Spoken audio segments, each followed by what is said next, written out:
카카오는 언제 오르나요? 올해는 삼성전자는 언제 오르나요? 성장하는 산업이 맞고 충분히 기다리면서 투자할 수 있다라고 생각하시는 분들은 굳이 답할 필요는 없이 일정 분량 항상 쥐고 가시는 게 괜찮다.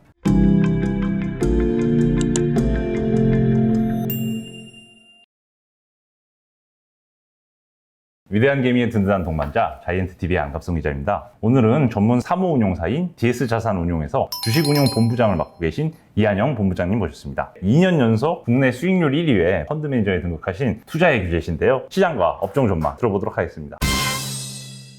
작년에 이제 펀드 성과랑 비교해보면 어떤 점이 수익률을 높게 달성할 수 있었던 비결로 보시나요? 저희는 롱 바이어스 전략을 쓰고요. 롱이 사실 사는 거잖아요. 매수의 비중을 절대적으로 좀 많이 가져가는데 아닌 기업이 있을 때는 같이 저희도 숏을 같이 치긴 칩니다. 작년에 가장 컸던 거는 뭐냐면 작년 시장 변곡점, 그러니까 3월이었죠. 3월 폭락 나오고 3월 19일부터 저희가 종가 때부터 지수 해지 걸고 막 이렇게 숏 쳤던 거를 다 커버하면서 그때부터는 완전히 롱으로만 갔습니다. 그게 이제 시장 변곡점에서 롱 쪽으로 베팅을 한번 좀 잘 했던 게 전체적으로는 시장을 같이 먹었고요. 왜냐면 작년에 저점 대비 고점은 99.95%짜리거든요. 100%짜리거든요. 근데 19년 대비 2020년에 시장 수익률은 30.65% 정도? 그거는 변곡점에서 저희가 베팅할 때 그 딱 순간을 좀 잘 잡았다. 그러니까 시장 타이밍을 좀 잘 잡았다. 이걸 좀 어렵게 하면 저희가 마켓 타이밍이라고 하긴 하는데 그거가 결정적이었고 자연스럽게 작년에는 또 턴어라운드 하는 섹터도 많았고 그 다음에 새롭게 부각되는 성장 산업도 같이 동반해서 상정했던 시장이거든요. 거기에서 업종 대표주를 의미 있는 비중으로 좀 담았던 게 펀드 성과로 이어졌어요. 시장이 또 많이 관심 있게 지켜봤던 게 미국의 8월 고용 지표였는데요. 8월에 미국 비농업 신규 고용 지표가 23만 5천 명 정도에 그치면서 예상치인 72만 명을 하회했다는 소식이 이어지고 있습니다. 델타 변이 확산이 아무래도 고용 지표가 좀 빨리 개선이 안 되는 이유라고 거론되고 있는데요. 제롬 파월 연준 의장도 연내 테이퍼링 개시 자체는 이제 언급했지만 금리 인상은 좀 시기상조라는 입장을 표명해 주셨고 11월 FOMC에서 테이퍼링을 공식화하고 연말에 테이퍼링을 개시할 것 같다는 컨센서스가 좀 무르익고 있는 상황인데요. 현재 시황을 주도하는 좀 주요 변수인 델타 변이 확산 그리고 미국의 고용과 물가 지표, 연준의 테이퍼링과 기준금리 관련 동향 및 주요 인사들의 발언에 대해서 시장이 좀 어떤 영향을 지금 미치고 있다고 보십니까? 결론적으로 지금 말씀하셨던 그 요인들 때문에 코스피는 지금 되게 지루한 박스권 장세가 형성되고 있다라고 보고요. 시간이 지나면 지날수록 이제 하나씩 해소가 좀 되거나 그러면서 이제 소위 말해서 프라이싱 된다 그러죠. 시장이 반영됐다라는 과정을 지금 거치고 있는데 그것들로 인해서 지금 사실 지수가 3000선에서 서로 공방을 하다가 3100선에서 공방하다가 지금 또 3200선에서 공방하고 있습니다. 그래서 악재가 하나씩 반영되면서 지수는 저점을 정말 좁은 폭이지만 조금씩 반영해오고 있고 결과물이 시장에 미친 영향은 박스권이지만 반영되는 과정이 있다라고 일단은 판단을 하고요. 델타 변이는 우리나라도 위드 코로나 이렇게 선언하려고 좀 확산 중인데 바이러스는 변이가 나올수록 전파의 속도는 확실히 빠를 거고 확진자 수는 확실히 빨리 느는데 중증 환자 수는 확실히 감소되고 있는 과정이고 백신에 대한 그 효과를 어쨌든 좀 누리고 있는 그런 과정이라서 확진자 수가 증가했다라고 해서 시장이 폭락 나오거나 그런 일은 이제 없죠. 저희 벌써 2년치 경험치가 있기 때문에 이거는 반영돼 있다라고 판단을 하고 미국 고용이랑 물가 지표, 연준 테이퍼링은 같은 요인에 대해서 해석을 어떨 때는 좋게 해주고 어떨 때는 나쁘게 해주는 과정의 요인들입니다. 그러다 보니까 이게 지금 시장의 변동성을 만들고 있는데 2020년부터 갑자기 막 셧다운 됐다가 경기 다시 다 회복하고 지원 정책 쓰던 것들 중에서 지원 정책을 이제 없애주겠다. 이유는 경기가 살아났기 때문에 비정상적으로 지원해줬던 것들은 정상화시키겠다 이 과정인데 시장이 좀 더 화끈하게 살아날 때까지 좀 기다려주면서 더 지원해주면 안 되겠냐 이런 것들이었고 연준은 유동성도 많이 풀렸고 부채도 걱정이 되니까 체력 좋을 때 적당히 컨트롤 하겠다 라는 액션이 나오고 있고 그러다 보니까 테이퍼링은 지금 어쨌든 프라이싱이 좀 되면서 테이퍼링이 긴축은 아니다라는 신호를 확실히 이제 연준에서 주고 있기 때문에 어느 정도 완성이 된 것 같고요. 연준에서 테이퍼링을 거의 지금 언제 어느 규모로 빨리 해줄 거냐에 대한 규모의 폭과 속도의 문제만 이제 정확하게 명시를 안 했을 뿐 이제 하겠다는 건 선언을 했거든요. 그러고 나서 미국이 이미 나스닥부터 시작해서 신고가 달리기 시작했습니다. 그 말인즉슨 반대로 생각하면 테이퍼링 못했다, 그러니까 우리 못한다라고 했으면 경기 안 살아났겠네? 이렇게 오히려 걱정했을 수 있거든요. 물론 이제 이렇게 오는 과정에서 테이퍼링은 걱정거리였는데 시간을 가지고 우리가 계속 살아나는 경제 데이터를 확인하는 과정에서 테이퍼링을 계속 강약 조정을 해주면서 선언을 해가는 연준이 어쨌든 시장 길들이기 좀 잘한 것 같다. 그리고 투자자들한테 안심도 줬다. 인 것 같고 금리를 실제 올릴 거냐 아니면 속도가 더 빨라질 거냐 요걸 가지고 지금 다들 걱정하고 있는데, 요거는 저희가 시간이 좀 지나면서 개선되고 있는 경제 지표를 확인을 하고 두 달, 석 달 계속 확인하게 되면 자신감으로 좀 바뀔 것 같습니다. 방금 말씀하신 델타 변이, 미국 고용 및 물가지표, 연준의 테이퍼링과 기준금리 관련 동향이 올해 남은 3, 4분기와 내년에 한국과 미국 증시 각각에 대해서 어떤 좀 흐름을 좀 야기할 거라고 보시나요? 일단 고용부터 보시면 사실 엊그저께 이제 미국 고용 지표가 되게 화제거리였죠. 시장에서는 그래도 한 75만 명 고용되지 않겠니? 이렇게 생각했다가 23만 명 정도 나오니까 완전히 쇼크. 그다음에 6월달, 7월달 거의 100만 명 언저리로 나왔었는데 아무리 계절성을 고려해도 이렇게까지 둔화될 수 있냐? 이런 걱정을 좀 했던 것 같은데, 포인트는 감소했던 폭들이 뭐였냐면 이제 휴가 시즌 끝났고 코로나가 완전히 잡힌 것도 아니니까 임금이 낮으면서 시급을 받는, 우리나라 기준에서 하면 이제 아르바이트죠. 결국은 여가 레저 쪽에서 감소폭이 확실히 컸거든요. 그러다 보니까 쇼크가 났는데 그게 아닌 군에 대해서는 확실히 괜찮았다라고 판단을 하고, 미국의 각 주별로 신규 수당 종료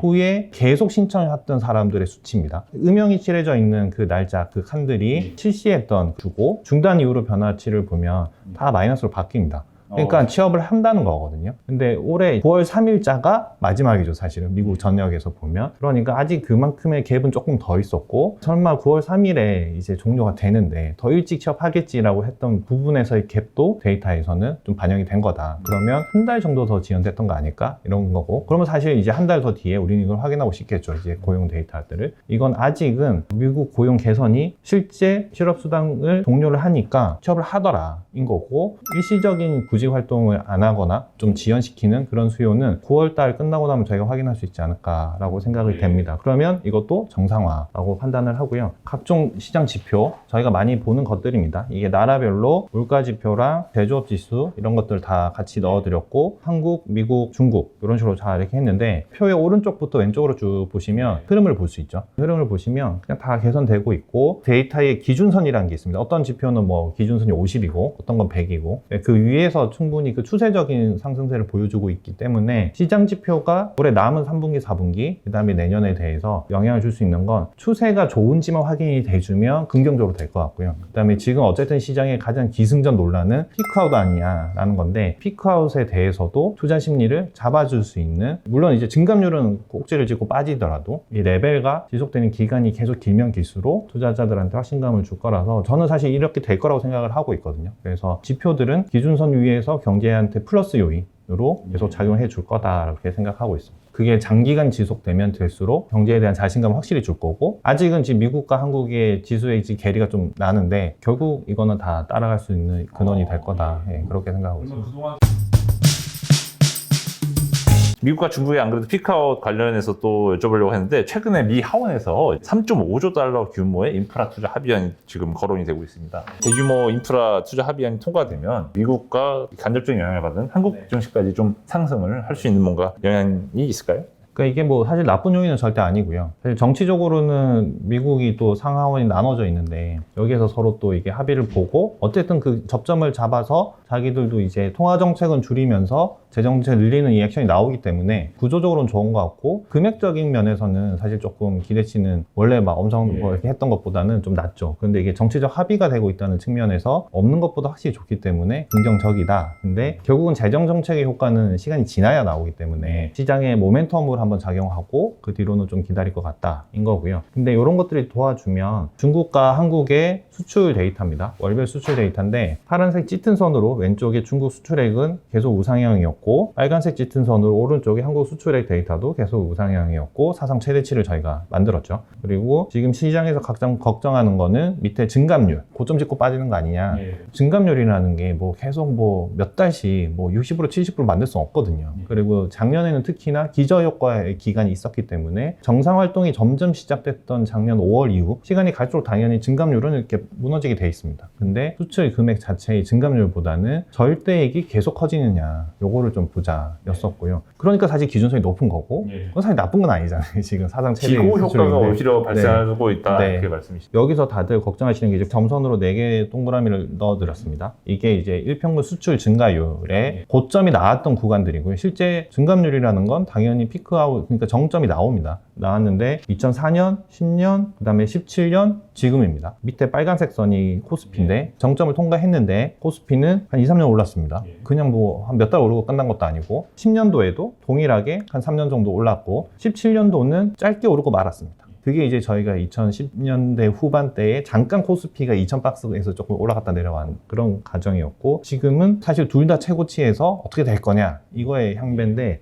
이거의 핵심은 정점이라고 생각하는 그 순간을 기준으로 수출 데이터들은 올라오고 있다가 그 뒤로도 계속 갈 거냐, 계속 가는 그 기간의 폭과 기간이 어디까지 갈 거냐, 이게 좌우되는 거거든요. 피크아웃을 제가 M0로 표시해 드렸고, 그게 이제 딱 100포인트 선에서 만나는 지점이죠. 2004년, 10년 전부 다 우상향으로 계속 올라갔습니다. 근데 17년만 잠깐 올랐다가 그냥 바로 밀려서 내려오고, 기간 보시면 M 더하기 36이니까 피크아웃 이후로 3년이 넘게 오른다는 거거든요. 이렇게 되면 당연히 코스피랑 똑같습니다. 그러니까 이게 바로 저희가 맨날 말하는 주가는 실적 함수다. 또 우리나라의 웬만한 매출액은 다 수출일 거고, 우리나라가 외국인이 계속 팔았던 이유는 경기 피크아웃 논란이 있으니까 아시아에서 전 세계에서 제조업의 가장 대표 국가 수출 데이터를 가장 빨리 발표하면서 가장 정확하게 그리고 많은 규모로 발표하는 대한민국을 걱정했던 거고, 그러니 한국을 10년 동안 사면서 엄청난 수익이 났었고, 이제 그거를 이제 매도했던 과정이 지금 벌어졌는데, 결국은 외국인은 단순하게 이렇게 탑다운에서 보면 피크아웃에 대한 타이 실현을 좀 했던 거 아닌가라는 생각을 하고요. 근데 지금 제가 여기서 보여드렸던 거는 수출 데이터가 유지가 되거나 기간적으로 길면 충분히 극복하고 갈 수 있다라고 말씀드렸는데, M0는 피크아웃 했던 시점에서부터 이제 방향성인데, 2004년도에 수출 품목별, 그러니까 섹터죠. 화학, 철강, 뭐 석탄, 디스플레이 다 우상향이죠 지금. 이때 생각해 보시면 중국이 한창 2차 산업을 확 확산시키면서 중국의 제조 부흥기였습니다. 그때 우리나라는 중간재 수출 국가로서 엄청난 성장을 같이, 중국의 가시를 같이 먹었던 구간인 거고, 2010년도는 반도체, 자동차, 석유화 뭐 이런 거죠. 차화정 상세죠. 네. 섹터를 이끌고 나갔고, 여기도 보면 수출 금액들이 확실히 세게 올랐습니다. 근데 그보다 더 세게 올랐던 이유는 전차 군단이니까 소위 말하는 P 곱하기 Q에서 비싼 걸 많이 파는 구조가 되니까 오히려 더 끌고 올라갔던 구조가 된 거죠. 그리고 17년 놓고 보시면 17년은 뭔가 좀 밋밋하게 오르다 기준선 밑으로 빠져버립니다. 그걸 주도했던 것도 반도체 하나밖에 없었어요. 그러니까 수출을 리딩해주는 산업의 개수가 많으면 많을수록 수출 금액이 계속 이렇게 유지되면서 가는 확률은 더 높아지고 우리한테 유리하다는 거죠. 그럼 지금은 의외로 자동차가 엄청난 수출 데이터를 뽑아줬고, 반도체도 소사이클 왔는데 라고 하면서 또 좋았었고, 기계, 뭐 철강 다 좋았었죠. 그러니까 전통 제조업 사이클이 부활한 상황에서 BBIG라고 하는 우리의 신산업들이 같이 붙으니까 수출이 지금 생각해도 좋아질 것 같은 이 산업들의 개수가 일단은 많은데, 이 수출이 여기서 꺾일까 생각해보시면 지금 안 꺾일 것 같죠.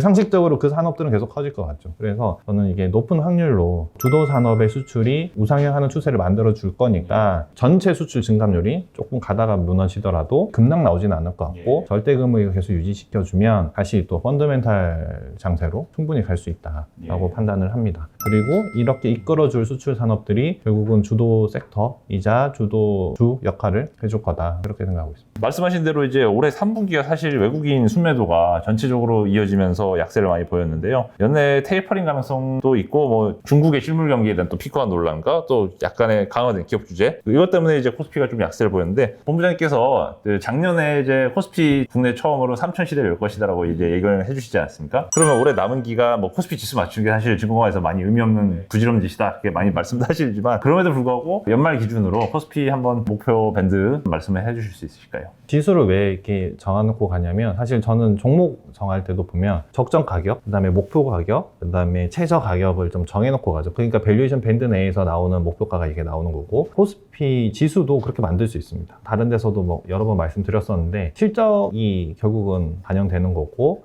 우리가 할 수 있는 건 앞으로 지금 기준에서 12개월 뒤에 소위 말하는 12months 포워드 EPS죠. 거기에다가 이제 한국의 밸류에이션을 적용을 하면, 사실 밸류에이션을 주기 나름이죠. 어떨 땐 10배 줬다가 어떨 땐 15배 줬다가, 사실 뭐 그때그때마다 분위기가 좀 투심이 반영되긴 하는데, 좀 어려운 용어로 말씀드리면 저희가 학교에서 배웠던 배당 성장 모형을 가지고 이자율 대비 성장률 비교하는 거죠, 결국은. 그래서 한국은 보통 이제 10배를 많이 주는 게 그 이익 그로스 한 10배 정도 나오거든요. 근데 이제 내년에 20% 정도 이익 그로스 플러스 나온다라고 하고 그게 한 2, 3년 지속될 것 같다라고 하면 또 20배씩 줄 수 있는 거고 그러다 보니까 한국이 밸류에이션이 뭐 항상 10배, 15배 사이 왔다 갔다 했던 겁니다. 그래서 그런 기준에서 한 10배 정도 적용하고 그래도 한국이 주도 산업 내에서 대표 기업들의 위치가 글로벌 1등들을 다 하고 있고 그것들이 합쳐진 우리나라 수출 규모, 우리나라 GDP 규모 이런 것들이 세계 10등 안에 드니까 그리고 이제 포스트 코로나 이후에 한국 대표 기업들이 그 산업들을 다 주도할 것 같으니까 밸류에이션 좀 더 주자 라는 이제 생각을 가지고 있었고요. 그러다 보니까 적용된 밸류에이션 뭐 15배 정도 주면 사실 저는 그래서 이제 연초부터 한 뭐 4천 정도까지는 충분히 열려있는 장이다 라고 했었는데 결론적으로는 뭐 2분기, 3분기 지금 박스권이죠. 근데 절대 하단이 안 무너지는 건 지금 밸류에이션 너무 싸거든요. 한국 10배, 3250선이면 지금 10배가 나옵니다. 지난번 3250선에서 지수가 12.2배 정도였습니다. 근데 지금 3250선은 10배입니다. 그 말인즉슨 동일 지수대에서 밸류에이션이 낮아졌다는 건 실적이 올라갔다는 거거든요. 그러니까 지금 지수가 여기서 안 무너지는 이유는 실적이 더 받치고 올라와주고 있으니 지수의 하단은 여기다 라고 판단하시면 될 것 같고 테이퍼는 이제 우리가 확인하기 전에도 그냥 3,000은 안 깨진다 라고 했던 건 이제 실적에 맞춰준다 였는데 지금 기준에서 3,200선이면 하단을 좀 견딜 것 같고요. 이제 여기서 이제 9월달 FOMC 좀 보고 싶겠죠. 그리고 우리나라 연례 행사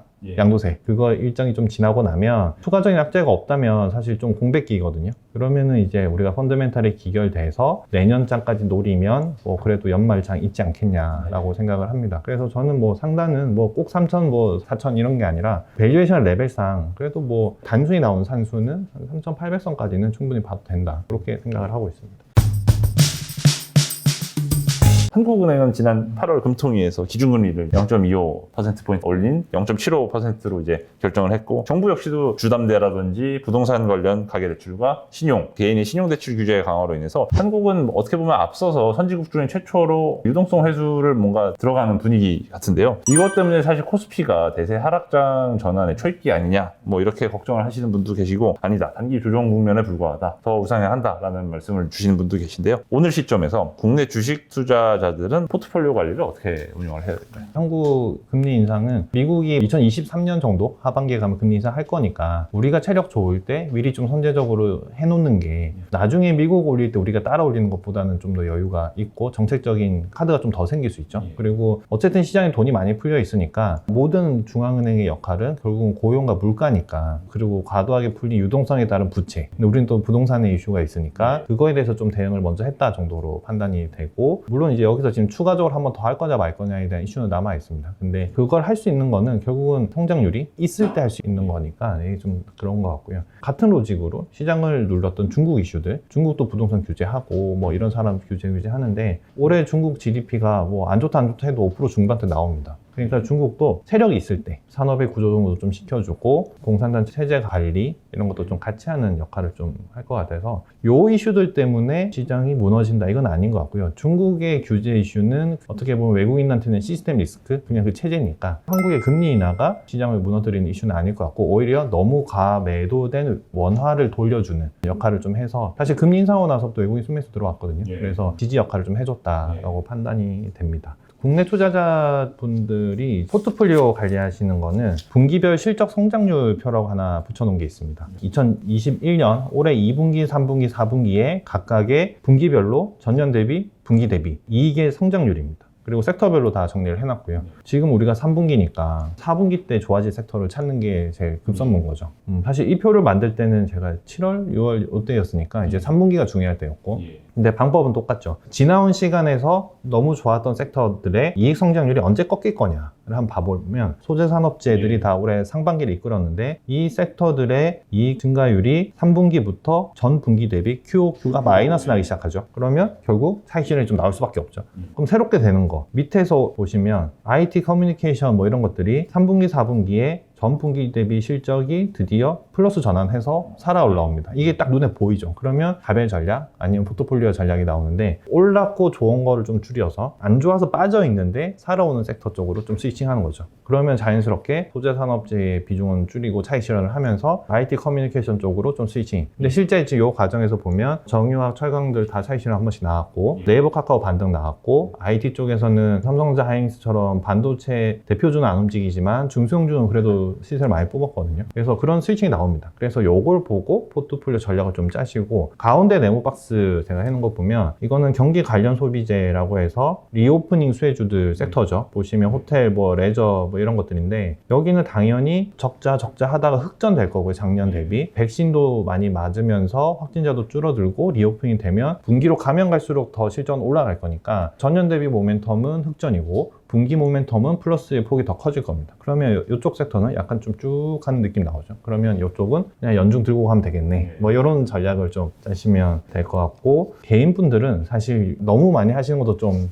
그렇고요. 제가 볼 때는 딱 두 가지인데, 요즘에 좀 많이 말씀드리는 게 내 포트를 좀 심플하게 가져가자. 그리고 선택을 하셔라. 그냥 성장하는 산업을 그냥 들고 추세적으로 좀 길게 이렇게 수익을 낼 건지, 아니면 너무 힘들었다가 턴어라운드 하는 산업을 사서 밑에서 반등 나오는 거를 이제 수익을 취할 건지, 이 두 가지 전략을 좀 쓰시는 게 나을 것 같은데, 먼저 턴어라운드를 보시려면 19년도 대비 미국 소비 회복률을 표시한 차트들이고요. 100을 넘으면 당연히 회복된 거고, 100 밑에 있으면 이제 회복 덜 된 거죠. 근데 여기서 제일 중요한 거, 이제 가처분 소득, 우리의 소득이 이제 드디어 회복됐다, 정상화됐고 다 취업을 하시니까. 그런데 상승폭, 이 확실히 빨리 컸던 게 자동차, 전자제품, 의류, 주가로도 표현됐었습니다. 올해 상반기 다 주도주들이 이쪽에 있었고요. 근데 아직 회복 안 된 거, 오른쪽 보시면 여가 운송 서비스, 이건 결국 우리가 여행하고, 여행 가려면 비행기 타야 되고 뭐 리조트 갔다 와야 되고 이런 것들인 거잖아요. 아직은 리오프닝에 대한 회복이 좀 덜 된 상황, 이것이 정상화되는 과정의 요 폭, 그러니까 여기까지 아직 100의 기준치 못 알아는 요 폭을 먹어야 되는 거고, 사실 섹터마다 좀 다른데, 뭐 요쪽 되는 섹터들이 그런 게 있죠. 뭐 여행도 있을 거고, 극장도 있을 거고, 운송도 있고, 뭐 다 있을 겁니다. 근데 엄청나게 낮게 있다가 이제 기준선까지 올라가려면 어떤 섹터는 이만큼일 거고, 어떤 건 요 정도일 거고 이럴 겁니다. 근데 결국은 턴어라운드 할 때 산업의 대응점은 이 폭을 얼마만큼 많이 먹을 수 있냐가 핵심이거든요. 그러다 보니까 이렇게 많이 남았을 땐 겁나서 못 사죠, 그 주식들. 사실 부도 날 것 같고. 근데 이제 시간이 지나고 저희도 좀 이제는 정상화되어 가네, 좁혀갈 때 이만큼 먹겠다, 그 전략으로 이제 턴어라운드 쪽은 가져가시는 게 나을 것 같고요. 성장주 가져가실 때는 국가별 전기차 비중의 추인데, 유럽, 중국, 미국 각 대륙별로 전체 자동차 대비 전기차의 비중입니다. 유럽은 이제 한 20% 돼가고요. 중국은 이제 한 15% 정도,